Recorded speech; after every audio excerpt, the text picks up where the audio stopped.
अस्सलाम वालेकुम नाज़रीन, आप देख रहे हैं PC1 न्यूज़। NCOC की हिदायत पर वज़ीर दाखिला की जानिब से सर्कुलर जारी।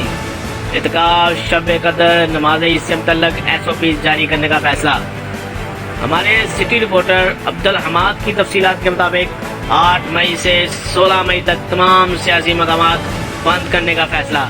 ईद की छुट्टियों में सियाहती मकामात, public park, hotel, shopping mall बंद रहेंगे। ईद तातीलात के दौरान पब्लिक ट्रांसपोर्ट मुकम्मल बंद रहेगी। गिलगित बल्तिस्तान के शहरियों को अपने इलाके में जाने की इजाज़त होगी। शुमाली इलाका जात, मरी, सवार, गिलगित, सी व्यू जाने वाले रास्ते बंद रहेंगे। ईद तातीलात के दौरान बिजली की बादल फराहमी यकीनी बनाई जाएगी।